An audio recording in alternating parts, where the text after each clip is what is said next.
Part 5. Comparisons with Japanese military life. Continued. The bitter contrast. And the hygiene or lack of it had been nightmarish. Nurses like Keiko worked 12-hour shifts, sometimes longer, without any opportunity to wash properly. There was no soap except what could be hoarded from rare supply deliveries. Water was rationed strictly, needed for drinking and treating wounds first, with nothing left for bathing. Keiko remembered going 3 weeks without washing her hair, the scalp itching unbearably from lice, but no time or water to address it. She remembered her hands, perpetually stained with blood, the skin cracking from dryness and repeated exposure to bodily fluids. She remembered the constant smell of her own body, rancid and sour, a smell she'd grown so accustomed to that she no longer consciously registered it, though others clearly did. The wounded soldiers had been even worse off. Many lay in their own filth for days, unable to move, with no one to help them wash. Infections from poor hygiene killed as many soldiers as actual wounds did. Keiko had watched men die from simple cuts that became gangrenous because there was no way to keep them clean, no antibiotics, no proper medical supplies. She had done everything she could with what little she had, boiling water to sterilize bandages, tearing clean cloth from her own limited wardrobe to use as dressings, but it was never enough. Now, lying on her clean bunk in the American prisoner of war camp, Keiko could shower every other day. Hot water, real soap, clean clothes afterwards, medical supplies that actually worked. Antibiotics provided freely to prisoners with infections. It was almost obscene, the contrast. She had killed herself with overwork and deprivation to save soldiers who often died anyway from lack of basic care. Now the Americans, without breaking a sweat, provided to prisoners what she and other Japanese medical professionals had been unable to provide to their own wounded compatriots. Another woman, Yuki, who had worked as a clerk at a Japanese army administrative facility on Tinian, had her own painful comparisons. The Japanese officers she'd served had maintained strict hierarchies regarding everything, including hygiene. Officers had access to small private bathing areas. Enlisted men made do with communal areas with limited hot water. Support staff like Yuki had been at the bottom of this hierarchy, with access to barely anything. She remembered being denied permission to visit the bathing area during her menstrual cycle, a rule based on religious purity concepts, which meant going for an entire week without any opportunity to wash at all. She had developed chronic infections from this practice, something her male supervisors never acknowledged or addressed. In the American camp, sanitary napkins were provided without comment or judgment. There was no suggestion that menstruation made her unclean or unfit. Women of all cycle phases had equal access to the shower facilities. Medical staff, both male and female, treated menstrual issues with professional detachment, as simple medical facts, not sources of shame or impurity. For Yuki, this alone was revolutionary. She had spent years internalizing the idea that her body was inherently problematic, that she should feel ashamed of normal biological processes. Now, for the first time, she experienced the simple acceptance that these processes were manageable with basic supplies and hygiene. A third woman, an older cook named Fumiko, thought often about the food she'd prepared in Japanese military kitchens. The standards of cleanliness there had been almost laughably inadequate by American camp standards.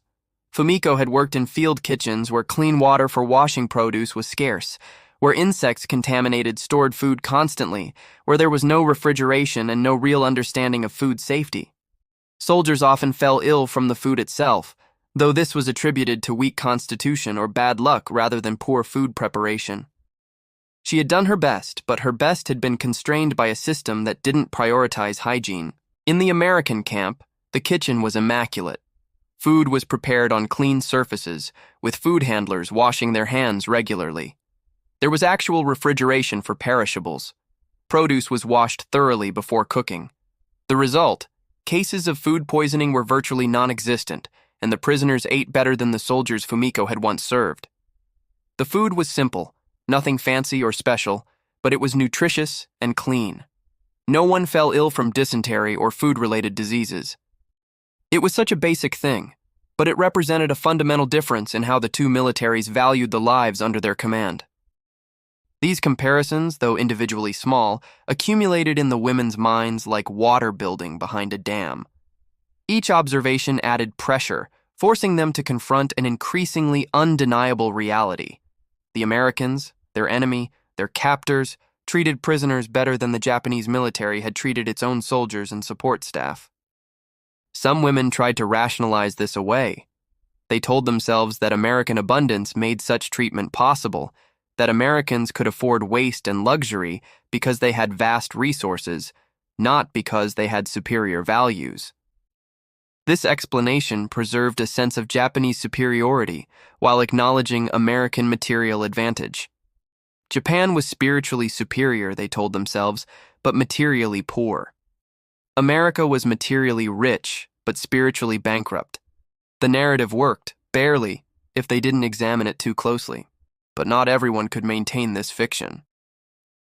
As weeks became months in the camp, some women found themselves forced to acknowledge a harder truth, that a society's values were revealed not in grand ideological statements, but in how it treated the most vulnerable, its prisoners, its lower-ranked soldiers, its support staff. And by that measure, America's values, whatever they were, had produced better outcomes for human beings than Japan's values. One woman, a former radio operator named Sachiko, found herself having dangerous thoughts during her daily shower.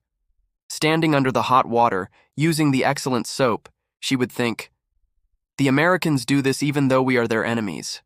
They provide this even though we tried to kill them. What would happen if I were an American prisoner in a Japanese camp?" She didn't complete the thought aloud, even in her own mind, but she knew the answer. She'd heard stories. She'd seen captured Americans before they were transferred. The treatment would have been brutally different. This acknowledgement was not comfortable. It suggested that Japanese soldiers and officers had done things that were wrong, seriously wrong. It suggested that the moral clarity Sachiko had been raised to believe in, Japan as defender of Asian honor, America as brutal imperialist, was more complicated than she'd understood. It suggested that good people could work within systems that did bad things, and that she, Sachiko, had been one of those people. The unspoken reckoning. By the third month of captivity, the prisoner population had settled into an uncomfortable equilibrium. The terror of the first days had faded.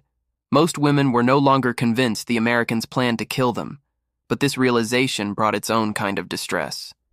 If they weren't going to be killed, then they would have to live, had to continue existing with the knowledge of what they'd experienced, what they'd done, what they'd failed to do. Some women dealt with this by becoming model prisoners. They threw themselves into the camp routines with an almost desperate dedication. They scrubbed their barracks obsessively, kept their personal areas perfectly organized, and presented themselves as compliant and grateful. In their minds, this behavior was atonement, not for being captured, but for allowing themselves to benefit from American generosity. Their hypercompetence was a way of saying, "I didn't choose this comfort. I'm simply enduring it as best I can." Others swung to the opposite extreme, becoming withdrawn and depressed. They completed required activities but moved through them mechanically, without engagement.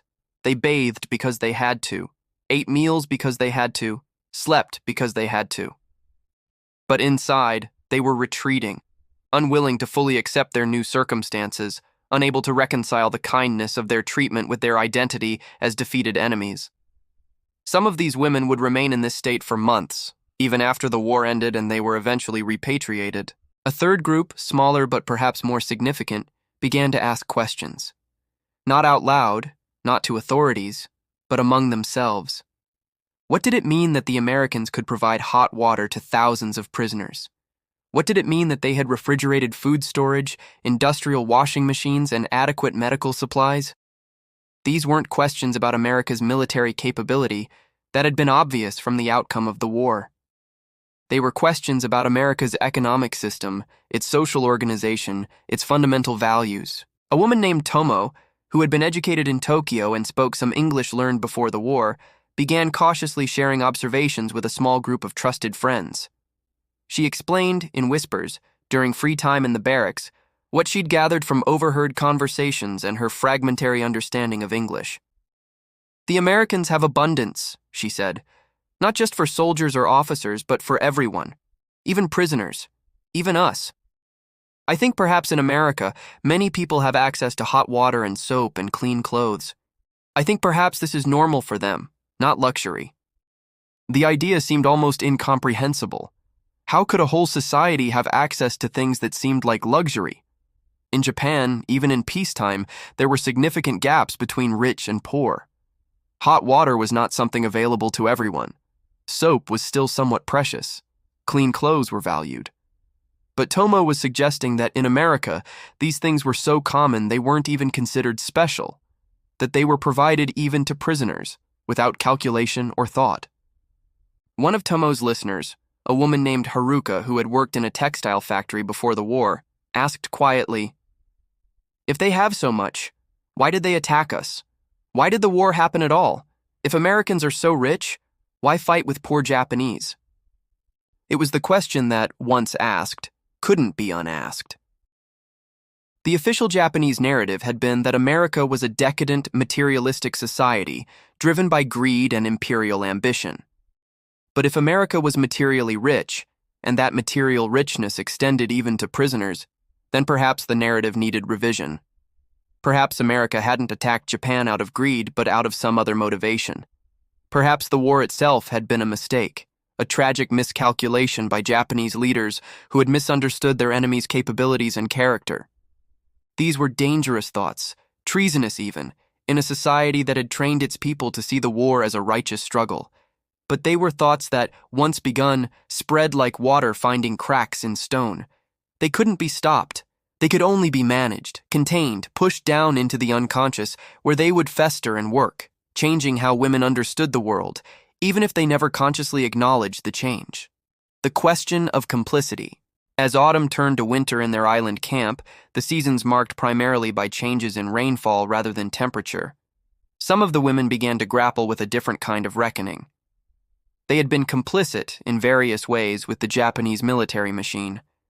They weren't soldiers in the traditional sense, but they had supported the military.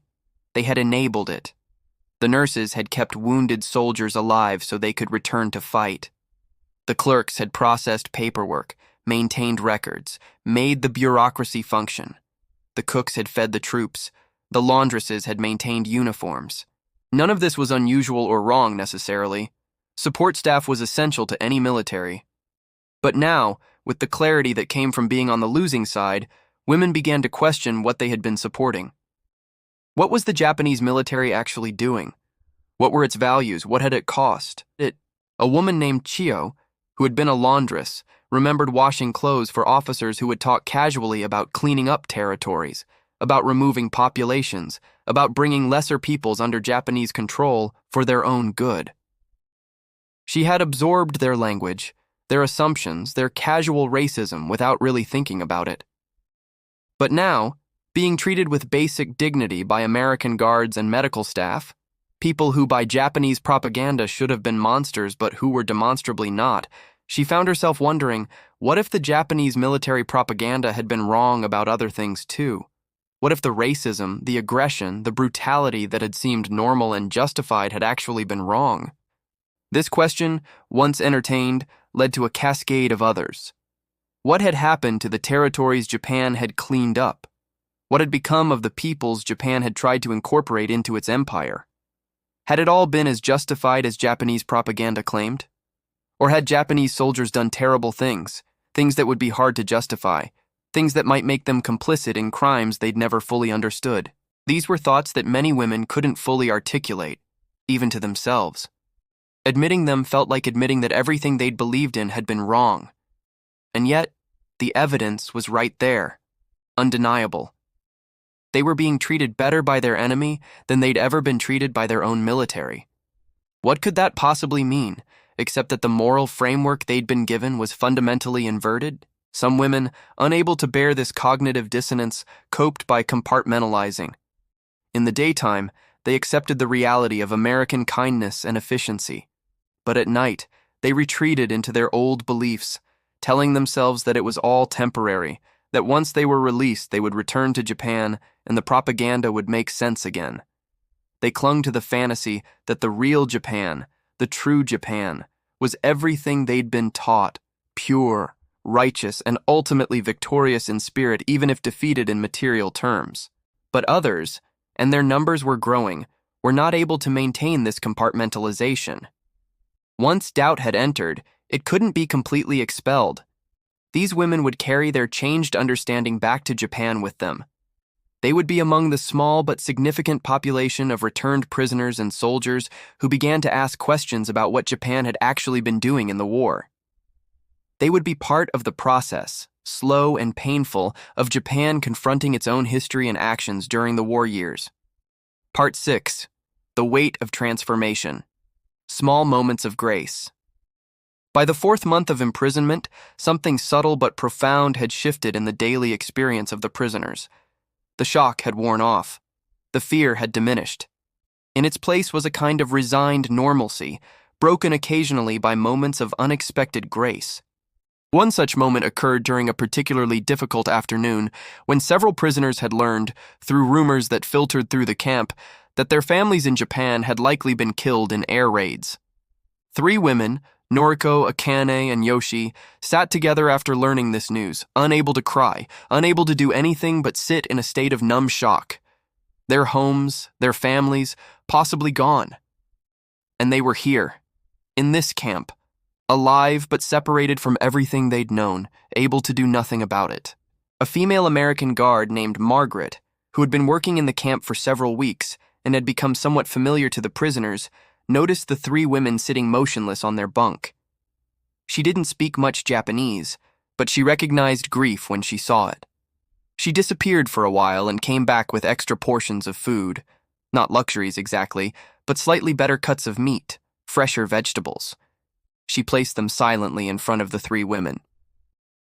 "Eat," she said simply in English, one of the few words the prisoners understood universally. Noriko looked up at this large American woman, this guard who represented everything they'd been taught to hate, and saw in her face something unexpected: compassion. Not pity, which would have been insulting, but genuine human recognition of suffering.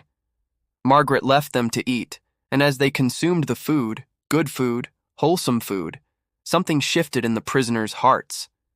The Americans saw them as human beings, not as enemies or inferiors or problems to be managed, but as human beings capable of suffering, worthy of small kindnesses. This kind of moment occurred repeatedly, in different variations.